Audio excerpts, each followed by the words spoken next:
Hello, I am Joshua P. Warren, and this is Joshua P. Warren Daily. Astronomers have caught a star literally dragging space-time around with it. What the hell does that actually mean? Well, we're going to get into that and a lot more. Talk about an action-packed podcast because yesterday was one of the best, most exciting days of my life. Some wonderful things happened yesterday. I will tell you about all of them in this podcast. Where do I begin? Well, okay, let's start with this. We'll call this the top news from yesterday in my life. I really dislike talking on the telephone. And I know that's weird because I talk on the radio all the time. Maybe that's why I don't like it, because I just talk too much professionally. But if anybody who knows me knows I don't like talking on the telephone. But last night I had a long conversation with a man who is basically a legend in the radio industry, Art Vuelo. And as you may recall from my last podcast, I was told that when Art Bell was given his alien statue that was supposedly coming to life at night, okay, when Rush Limbaugh gave Art Bell the alien statue that was supposedly coming to life at night and scaring the crap out of Art's family, that it's possible that it was videotaped, and if it was videotaped, it would have been Art Vuelo, who has been known for decades as radio's best friend. So this guy's a huge radio enthusiast, and he apparently has been at all the big radio events and has videotaped everything. And so it was like, if anybody's got it, it would be Art Vuelo. So I was able to talk to him on the phone last night, and I swear it reminded me so much of talking to my old pal Bill Banner, who was a pioneer of broadcasting back in the day. And Art Vuelo was, he said, it's kind of a miracle that I found this tape, because I can just imagine he's sitting in a room that's just chocked full of tapes and recordings of every kind you can imagine. It probably looks like the warehouse at the end of Raiders of the Lost Ark. Somehow he said, yes, I was there. He says, I don't remember exactly this moment, but anyway, as he was on the phone with me, he starts watching the tape from March 10th of 2001, when Art Bell was on the stage there at the Marriott at Marina del Rey for the R&R Talk Radio Seminar, when Clear Channel CEO Randy Michaels comes out and says, I have something I want to give you, Art.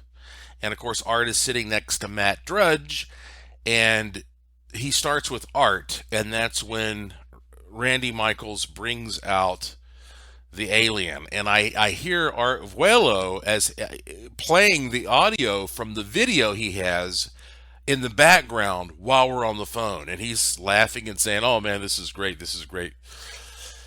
So look, guess what, folks? He sent me this footage. I have not posted the footage online yet.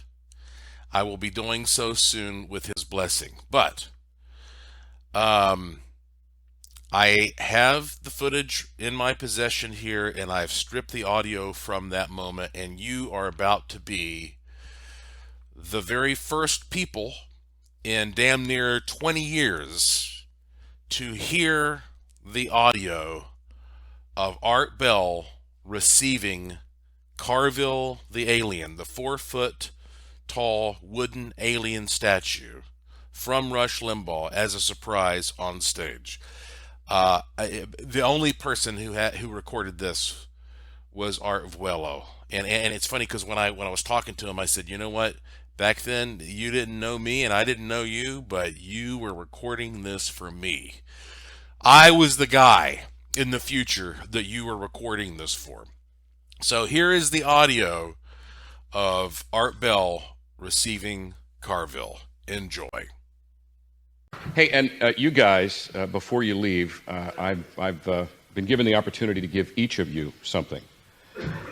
Art, there's been something hanging around, actually, Rush Limbaugh's studio for some time. And I frankly think it's been there because he's been looking at your shares saying, that son of a bitch is getting bigger shares than I am. And he may be considering getting into your line of work. This, in fact, as you know, was in Rush Limbaugh's studio.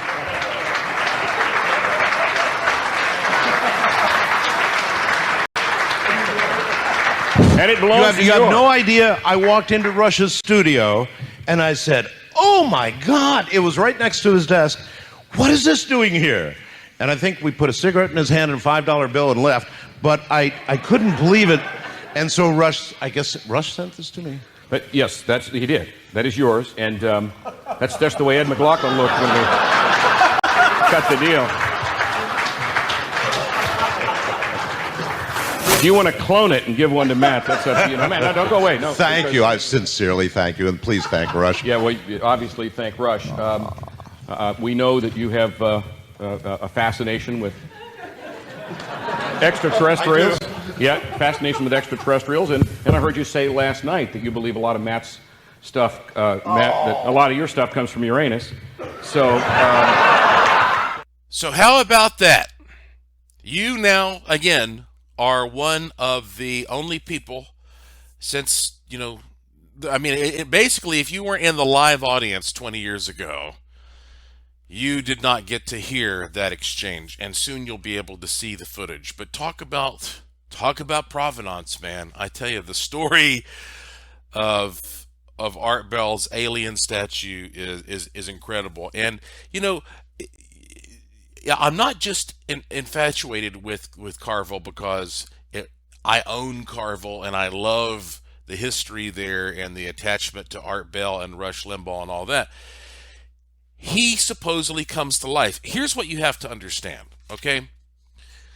I could go on and on about this, and I won't right now. At some point in the future, I'll tell you more detail about this. But Mobius sent me an email yesterday, and he said, just for the record, I want to make sure that you know what Art told me, because when this all went down, when I got this alien statue from Art Bell, I was really, really busy. I was in the middle of shooting an episode of Ghost Adventures at the Winchester Mansion in California, and then flying straight from there to do a conference in Michigan. And so I did talk to Art, at least a couple times, but they weren't big, long conversations because it was like in transit from here to there. Mobius had more time to speak with him, and Mobius wrote me this email, and he said, "You print this out for the record." He said, Art told me that Rush gave this to him because Rush's wife said that it was moving and turned and looked at her in their home.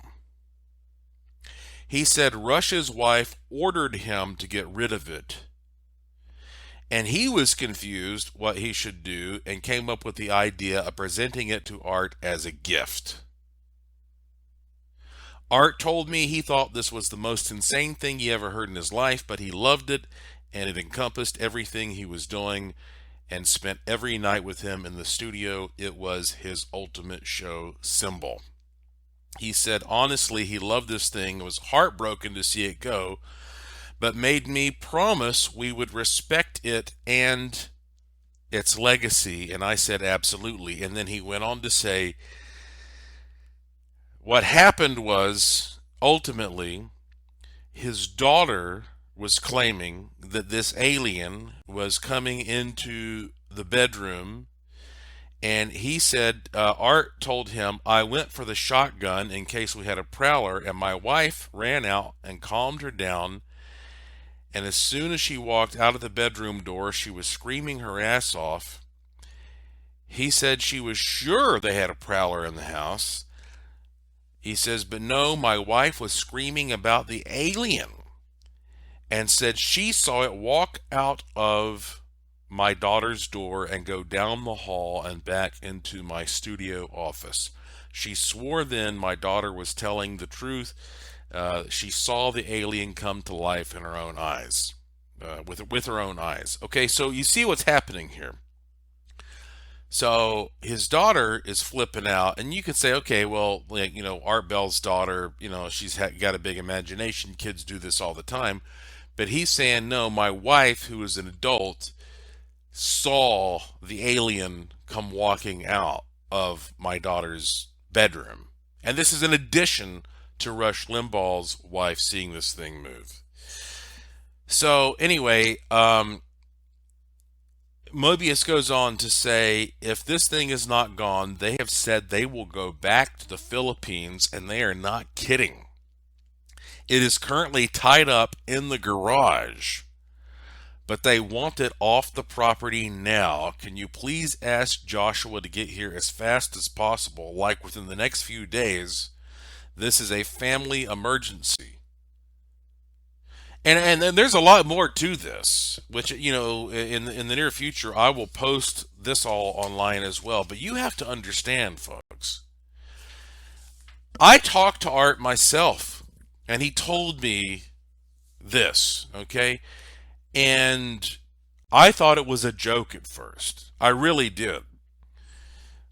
But this is not a joke.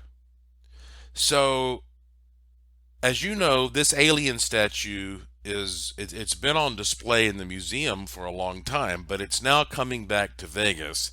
It's on a truck. It has not arrived yet, but when it gets here, I'm going to be putting this thing under intense surveillance because technology has improved a lot over the past 10 years. And I really want to see what Carvel the alien is doing. And Carvel the alien is he was the showcase of the Asheville Mystery Museum for the past 10 years. And I took him and several other objects that were featured pieces from the collection and had them shipped out here to Las Vegas. And he will be put on display for one night only on May 29th, 2020, for everybody who comes to my Finding Your Magic event, Finding Your Magic 2, How to Hack Reality Through Lucid Living. It'll be my last conference ever. But yesterday, another reason, okay, so I'm just amazed I got this footage secured yesterday. That was one big, huge thing. And then also yesterday was the big, big day when everything that wasn't shipped out west had to be moved out of the Asheville Mystery Museum. More of the Asheville, North Carolina centric stuff needed to go to a secure location. And so immediately I knew who to contact. I knew I had to get in touch with Ron Hill, recently retired UPS man. And let me tell you what, Ron and Missy Hill are going to literally receive the Joshua P. Warren Medal of Honor when I see them again. I will place it around their necks. Because yesterday, I mean, there were so many things that could have gone wrong. There were so many moving parts, and without getting into the tedious details, what I can tell you is that Ron and Missy Hill, they went out there with all of my wonderful friends and family and Masons, and I'm telling you, I had my sister Jessica and her boyfriend Andrew and the current master of the Mount Hermon Lodge, Philip Queen, and all the Masons, and Jeremy Kress and his wife Jade, and author Marla Hardy Milling, and Pamela Mortimer, and Eric Hania, and Christian, and Ted, and Vance Pollock, and his son Sylvan. And I'm telling you, they came out and they did a wonderful, wonderful job of getting everything properly transferred out of the Asheville Mystery Museum. And like I said, the weather cooperated. It was just a really great experience. So that's two things right there. that I was super happy about that happened yesterday. But before I get to the third thing, and I'm going to get to the third thing, um, I want to again reiterate my sincere thanks and gratitude and love to everybody who helped me move the museum's bulk to its secure location. And by the way, every single one of those people are now going to be invited to a special party that I'm throwing when I come back to Asheville, because everybody who knows me knows that if you do something cool for me, I don't forget it. And I'm going to do something cool for you. And you know who your friends are when you have to do something like they did yesterday and move all that stuff. So I'm planning a very special party, and it's only for them. I don't care if you're another friend and we've been friends for 50 years. I'm sorry, this is only for the people who got out there yesterday and helped me do that. So I'm looking forward to that. That'll be a fun day. But let's get back for a second to the concept of Carville and the idea that these inanimate objects can come to life.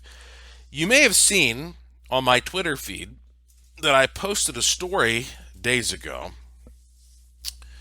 about an object. Well, it's a doll.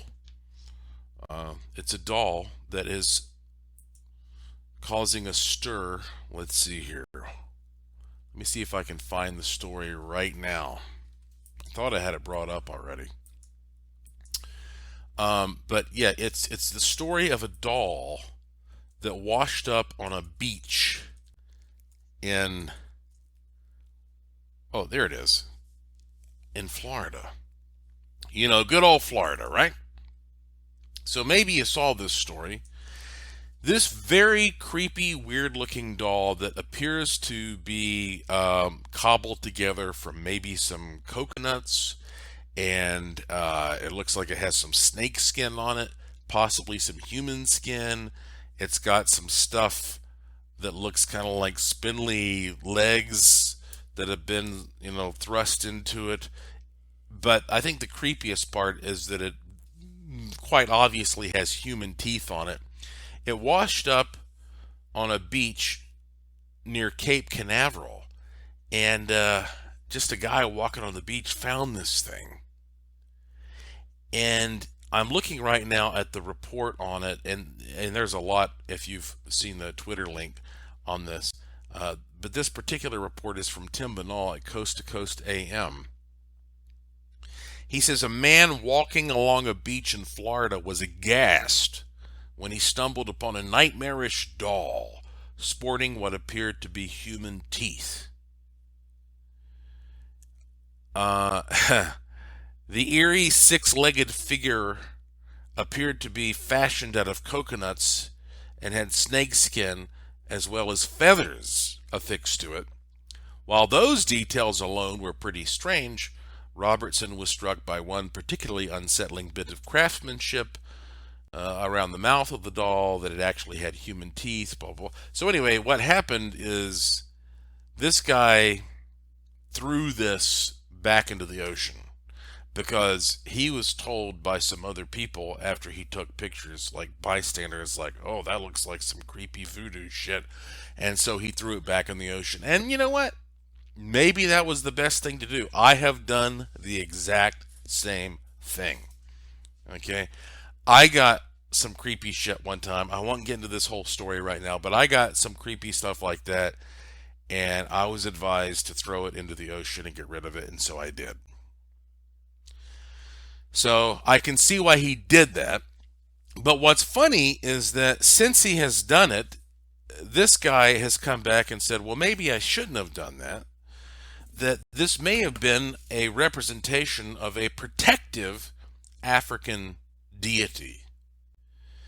And he said, apparently there's a quote attributed here that says it's a totem that represents an African spider deity, which he says, quote, was the god of slaves that came from Ghana to the Caribbean and they used it for good luck and protection, end quote. So you're thinking, oh man, maybe you just threw something really valuable, culturally valuable away. But then it goes on to say, not everyone agrees.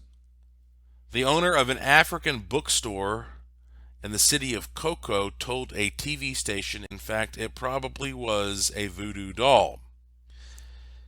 Pressed by a skeptical reporter as to whether or not people still practice these often stereotyped spiritual beliefs, the bookstore owner declared adamantly, quote, yes, of course they do. They do it all over Florida, Louisiana, New Orleans. Voodoo is real, end quote. Now, you might say to yourself, well, why are we talking about this exactly? Because, we were just talking about Carvel. Don't you see the connection? The connection is, do we believe that inanimate objects have a spirit? And if so, what is the nature of that spirit? And in that story about this doll that washed up, and you'll get a better idea if you look at the doll, you have conflicting views on whether or not the doll was good or bad. And so, like, the guy who got it originally was told, that's bad, throw it back. And he said, yeah, it looks fucked up, I'm going to throw it back. And he did. But then now he's saying, well, historically, if we trace the timeline and the history, or maybe I should.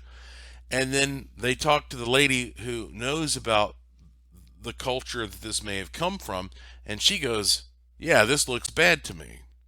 Now, what feels right to you? Okay, this is a very important part of life. Sometimes you're trying to figure out, what should I do? And you have that, they call it often the left side of the brain, which I don't know how accurate that is, frankly. The brain is such a mysterious thing.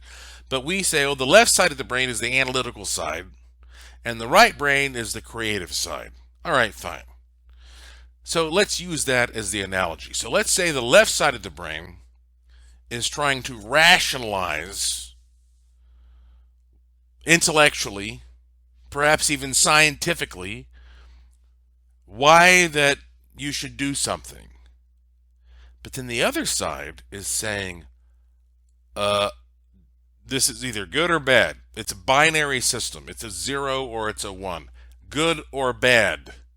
It's like an amoeba. An amoeba has no brain. It's just, it goes into water, and the water's either good or bad. And we actually create computers and software based upon that same principle. It's good or bad. It's a 0 or a 1.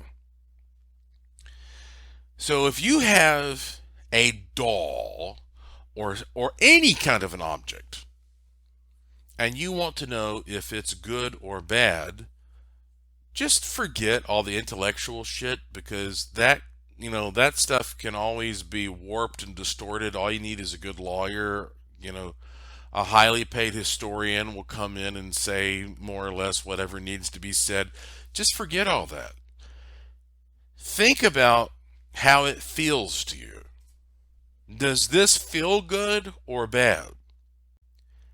And 90% of the time, you're going to be right, because these things are created to evoke feelings. As a matter of fact, most of the stuff that doesn't perform a tangible physical function in your life is just there to evoke a feeling, which is why we have this big, broad, mysterious part of our lives called art and design and taste and creativity and all that shit. All right? It's a matter of how you feel. What kind of a vibe are you getting? So if you see a doll and it looks negative or it feels negative, then yeah. And I don't have any regrets about the thing that I threw back into the ocean. I was advised to throw it back, and I said, yep, This thing looks fucking like scary to me. You're back. Well, I don't know where it came from, but in my case, I just said, you're gone to the ocean. The ocean erases all things eventually. The guy probably did the right thing by tossing this doll back because it looks pretty creepy and weird and unpleasant. So I would say that he made a wise decision there. But how does that apply to Carvel? How does that apply to Carvel? Well, you know what?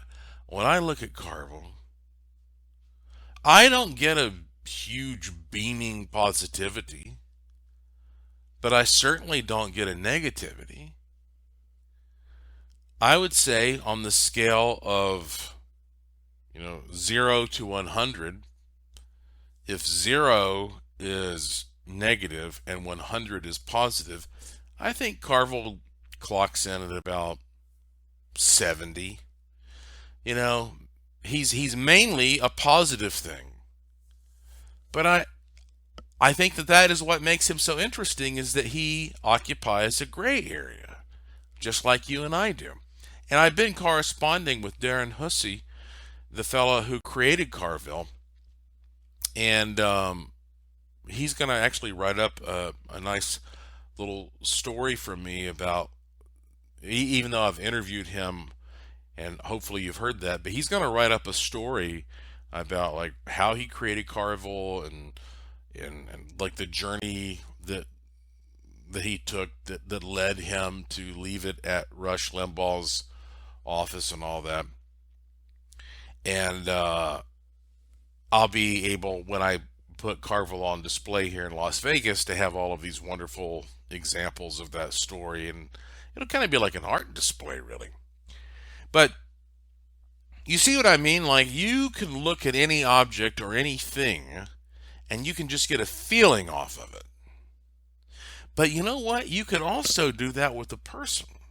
But people can be much more deceiving because people can look at you and size you up and try to figure you out and con you and do all that kind of shit. An object is just an object. So use that as your reference point. When you look at something, does it feel good or does it feel bad? And I think that's what makes somebody a successful designer, if he or she is able to bring things into a living environment that provide a positive energy. What they sometimes call the feng shui, right? I think there's something to that. You might even want to look into feng shui mirrors, but again, that's another great topic for another show. So I get a good feeling off of Carvel. Like I say, I don't think he's not a beaming, radiant source of positivity, but he's more good than bad, and he is a complex, normal person. But I wonder if that can change if he's put back here in his element. Makes you wonder, doesn't it? Yeah. And it makes you think about, well, what is this energy that we're all tapping into? Like, what is this feeling that we're getting? What is this medium that these vibrations are passing through? And you hear people talk about, oh, I'm getting this vibe or that vibe, and you think, my God, this person sounds insane. This is some new age hippie talking about some kind of crap. But no. Scientists tell us some of the most amazing stuff that aligns perfectly. Like I say, there's a headline. Here it is. Astronomers have caught a star literally dragging space-time around with it. Huh? What does that mean? Well, let's take a closer look, shall we? So this story, and you've seen me, if you've been following along, as you should, you've seen me post it on my Twitter page at Joshua P. Warren. This is from ScienceAlert.com,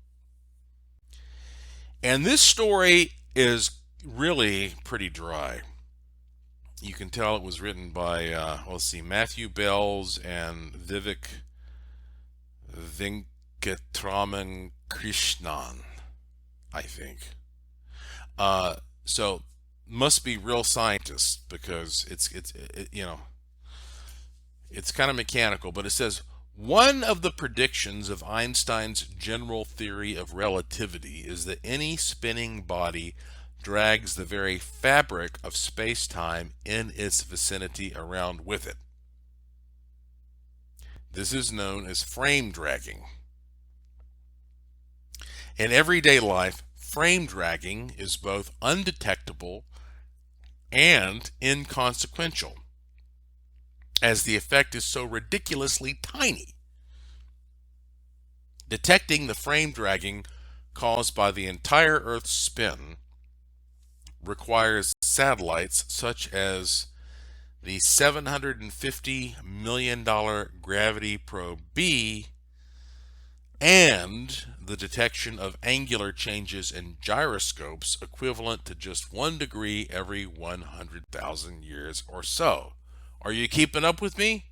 What they're saying is that it's a very tiny effect. But they go on to say, luckily for us, the universe contains many naturally occurring gravitational laboratories where physicists can observe Einstein's predictions at work in exquisite detail. And then they go on to talk about how that there is a star out there. I guess it's a white dwarf, they call it. So this is a star that basically is a core of a dead star. That's how they're describing it.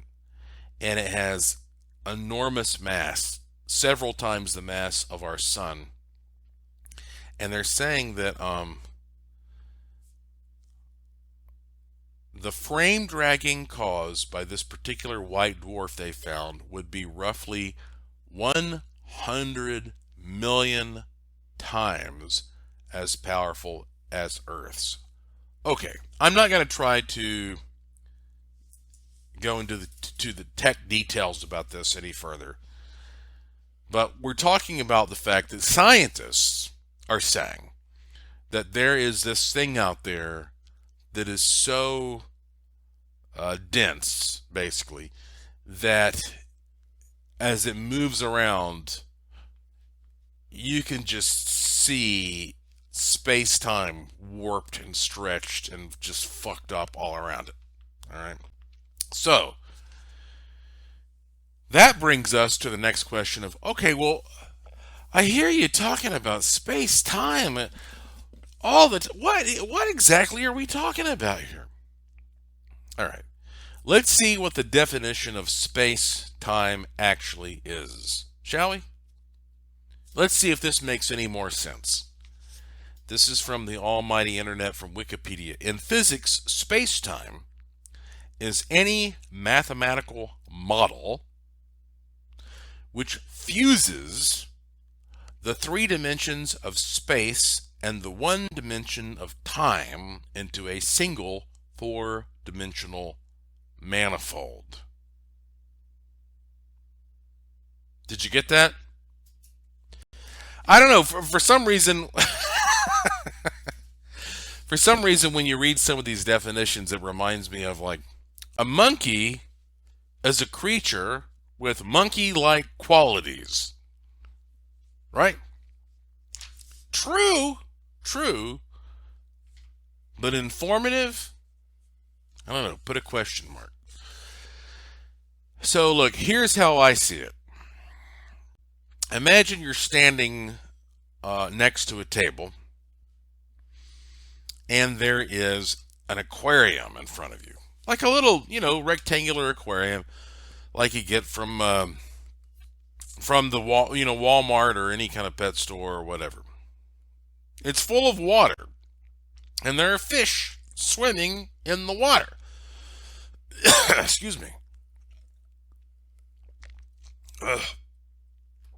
It's dry as hell out here in the Las Vegas desert.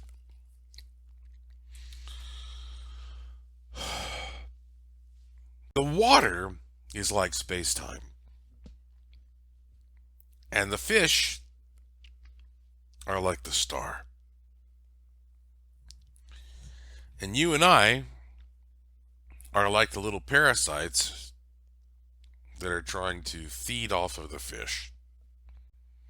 But basically, space time is this stretchy, flexible, they use all these terms. It's just like water. Bruce Lee, he talked about it with Jeet Kune Do.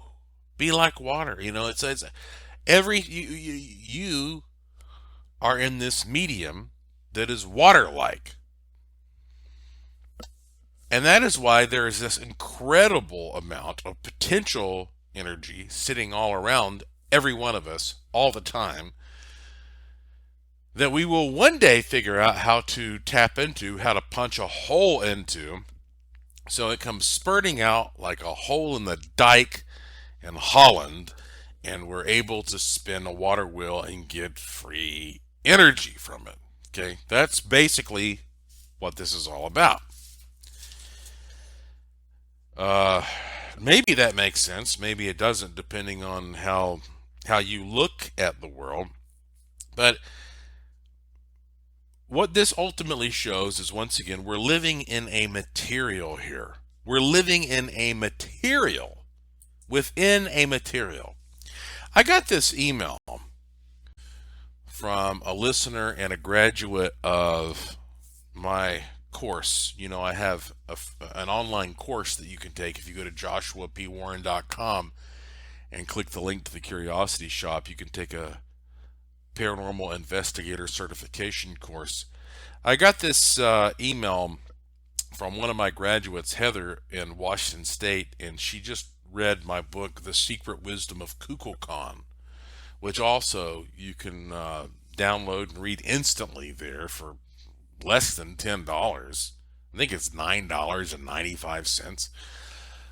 If you go to joshuapwarren.com and click the link to the Curiosity Shop, she wrote, "The secret wisdom of Kukulkan is like a trip through my own mind. Therefore, since you came to these ideas first, I must be sane."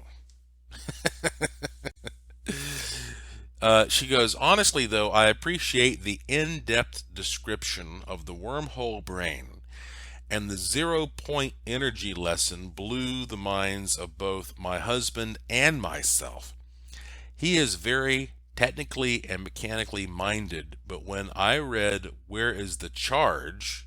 quote, 'Where is the charge?' end quote, in the capacitor example, he said, quote, 'Oh my God, he's right. Why didn't I think about that?' End quote." So if you don't know what that meant, well, look again.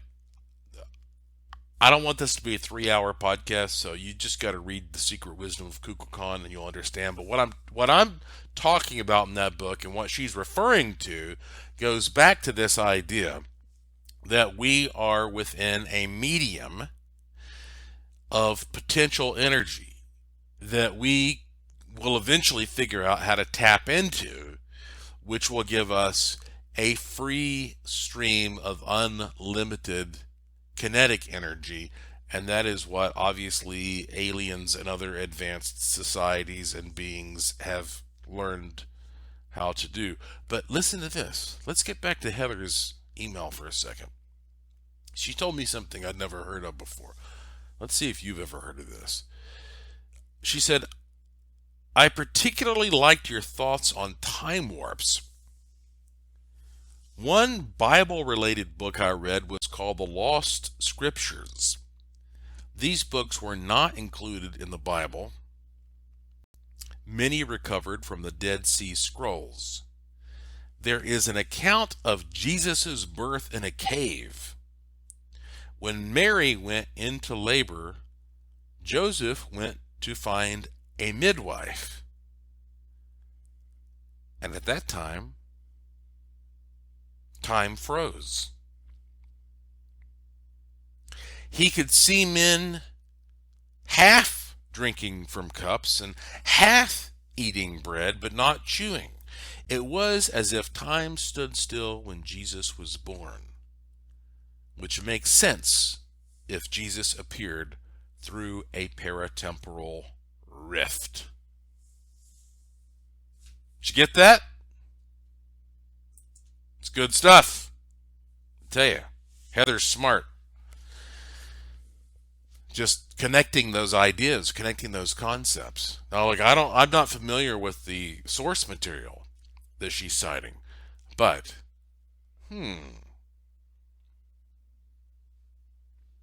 paratemporal, temporal deals with time, and we're talking about space time.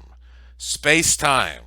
That space and time are related in some kind of fashion into some kind of a material that we are within. You see, let your imagination explode a little bit, and let's see how far it can go. Thank you, Heather. So, do you think that some objects are kind of antennas that sort of channel that energy, this material, in one way or another? Do you think that's possible? You know, I recently tweeted an example of a whirlpool, just a tiny little, like probably like an inch or 2 inch diameter whirlpool that somebody filmed in a creek, in a creek, in a stream, and it's just a little beautiful whirlpool, just a tiny little perfect whirlpool in a stream. And I looked at that and I thought, this is exactly what's happening on gigantic scales, on every scale. This is how all this works. Everything is connected to tiny funnels, tiny whirlpools of energy that are just swirling and being channeled on levels that most people can't even imagine right now. That's how everything is connected. It's possible that when we see things like the Brown Mountain lights and these other Earth lights, maybe what we're looking at are the ends of these tubes or funnels or vortexes or portals where this energy is sort of coming in and out in a very raw, dynamic fashion. And as a matter of fact, last year I shot a program for a company in Canada called Cineflix that I have worked with on a number of projects. But which, by the way, they do a show called Weird or What. And just to give you some insight on how the TV business works, if you watch Weird or What in Canada, it's hosted by William Shatner. Yeah, Captain Kirk. But if you watch it in the US, he's not the host. They've cut him out. And my understanding is it's because that they weren't paying him enough to be presented as a host in America. So I did this episode of Weird or What with Captain Kirk hosting in Canada, which again aired in the US without him hosting. And I went to great lengths to get a copy of the Canadian version because I wanted to have video of William Shatner, Captain Kirk, saying my name on TV. Who wouldn't? Come on. If you say that you would not want to have video of Captain Kirk saying your name on TV, fuck you. All right? I don't know who you're not kidding anybody. I got this video, and you can watch it if you go to joshuapwarren.com and click on TV work or whatever. So anyway, I've worked with this company numerous times, but they're really big on taking content and divvying it up and selling the rights in different ways to different countries. And so I shot this video about Brown Mountain and the Brown Mountain lights with them last summer. And it was actually a really cool project because I was able to work on the show with a lot of my friends, Dean Warsing, Forrest Connor, Christian McLeod, and they were saying at that time it was going to be called Into the Unknown with Cliff Simon. And if you are a Stargate fan, he's a Stargate villain. and it was supposed to be out. They told us it would probably be on the Travel Channel in the U.S. in February of 2020. Well, that hasn't happened, but guess what has happened? It is out already in Europe, and it's called Uncharted Mysteries. And they've already aired this episode about the Brown Mountain Lights. I think it aired today, episode 2, Brown Mountain Lights on Uncharted Mysteries in various parts of Europe. And I haven't even seen it. I'm on it. Like I say, all my friends are on it. And I can't see a copy. Let's see. I'm going to check right now my email because I actually emailed them earlier today. I emailed the production company and asked them if they would send me a link to it. Nope. Nope, I have not heard anything from Cineflix. So, look, you know, this is the reality of the TV business. You can, once you do your thing and you sign your contract and you take your check, it's like you're done. Like they don't have to inform you about anything.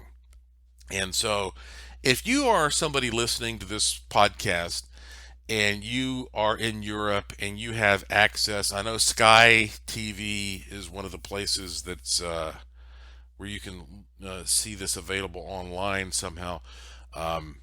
If you're in Europe and you have access to episode 2 of this show called Uncharted Mysteries with Cliff Simon about the Brown Mountain Lights, if you can send that to me, like if you can record it, I don't care if you take your cell phone out and record it and send it. I don't care. But again, this is how sad the TV business is.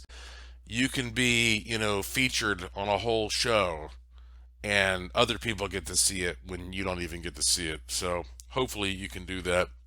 Uncharted Mysteries. I'm just using the power of this podcast to see if I can reach somebody who can do that. But I told you that 3 really kick-ass things happened to me yesterday. One thing that was kick-ass was, of course, I made the connection with Art Vuelo to get the footage of Art Bell's reception of the statue. Second thing, which is actually, honestly, physically, it's like a huge weight off my shoulders, is getting the museum properly moved. I mean,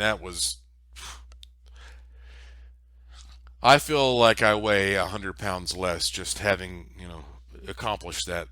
But the third thing is, one of my favorite authors is Joe Vitale. He was a star in the movie The Secret. If you haven't watched The Secret, I mean, hell, it came out. How long did that movie? Was it 20 or 30 years ago? Probably 30 years ago. I don't know. It came out a long time ago, 25 years. If you haven't seen The Secret, you have to watch The Secret. Joe Vitale is one of my favorite authors, and yesterday I found out that he posted a picture of himself holding up my book, Use the Force, A Jedi's Guide to the Law of Attraction.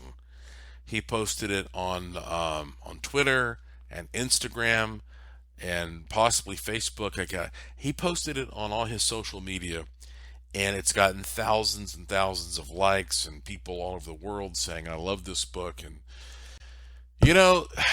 I tell you what, when you have somebody that you admire, like I admire Joe Vitale, holding up your book with a big smile and putting that out there to the world,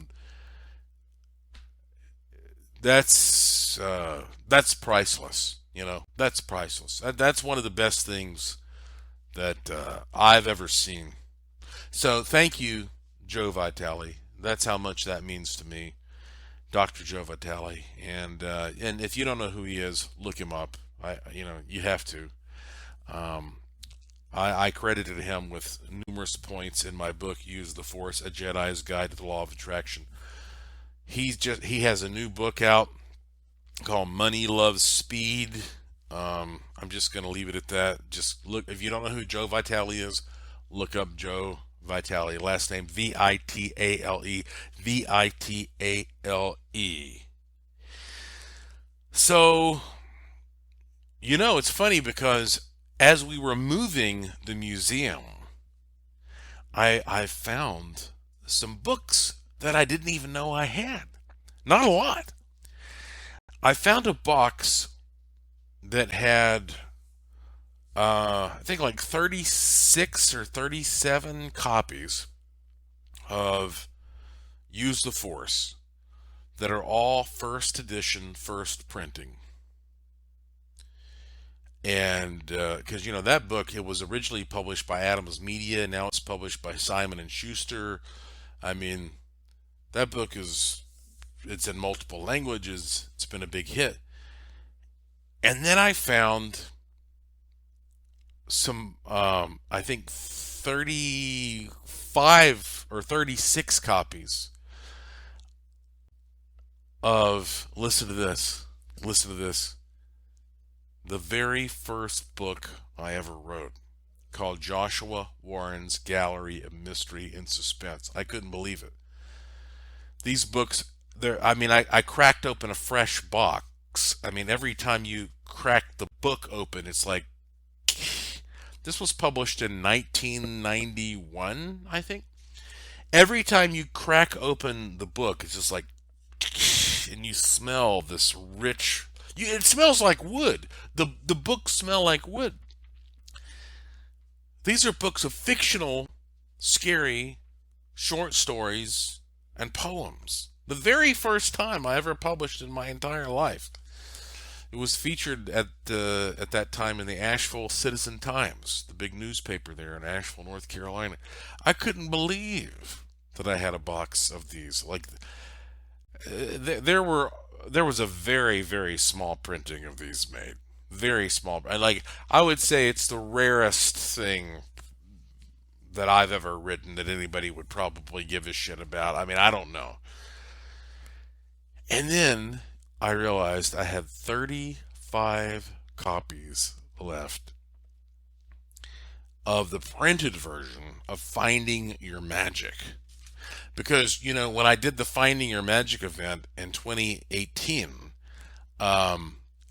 I told everybody I'm going to do a very limited, small run of Finding Your Magic in print just for those of you who come to the conference. And this was literally like spiral bound, so I had 35 of those, and I thought, you know what? I could take these books and put them together into a set of like 35 sets and sign them all and sell them, because people are asking me all the time, every day. I get some request. How do I get a signed book? How do I get a signed? And I just, it's too much of a pain. I never do it. So I figure what I'm going to do here soon is I'm going to put those three things together. The first edition, first printing, Use the Force. The first edition, first printing of the first book I ever wrote, Joshua Warren's Gallery of Mystery and Suspense. And the only leftovers, I'm talking like the only 35 that somehow remained that didn't get used. These were like redundant backup copies that you could only get from coming to the Finding Your Magic event. The Finding Your Magic copies, I'm going to sign all those and then put them together into a 3-book like special edition thing. So if you want to know when I'm ready to do that, all you have to do is go to joshuapwarren.com and sign up for my free e-newsletter, and I'll let you know when I have that ready, because it's going to be soon. And of course, I always recommend, be redundant. Follow me on Twitter, become a Facebook friend or liker or whatever, because you never know when one type of media or another are gonna sort of like shut down. But so yeah, that's coming soon. Little teaser for that. A few more things I'll tell you about. This Wednesday is the Creepy Vegas Ghost and UFO show at Bally's Hotel and Casino on the Strip, March 4th.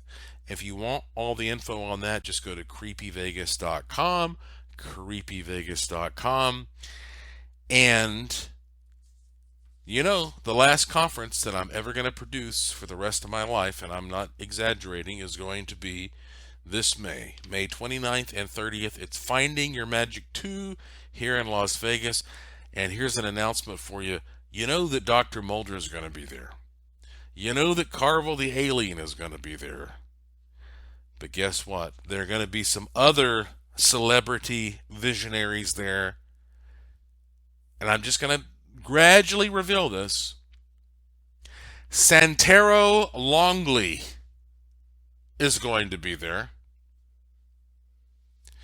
And I've heard through the grapevine that if we play our cards right, it is possible that for the first time ever, we may even have a personal appearance by Vrillock himself. Vrillock. Yes, Vrillock. And if you want to know more about him, just go to YouTube and type in Wishmaster's movie and you'll see who Vrillock is. This guy doesn't do anything publicly. He always wears a mask. But I just contacted him today and he says that he is interested in possibly doing an appearance at Finding Your Magic 2. Folks, if you want a ticket to this, you better get one by going to youwillmanifest.com. Youwillmanifest.com. There is a link at the top that you can click that will give you the information on the new event, and you'll see whether or not it is sold out because only 99 people are allowed. Okay, that's it. That's all I have for you today. I could keep going for another couple hours, but I'll save it. Oh, what a life I have. You can tell, right? Well, listen. The main thing for you to remember is if you go to joshuapwarren.com, you can see a lot of cool pics and videos and all kinds of crazy shit. And if you click the link to the Curiosity Shop, you can buy things that you won't find anywhere else in the world.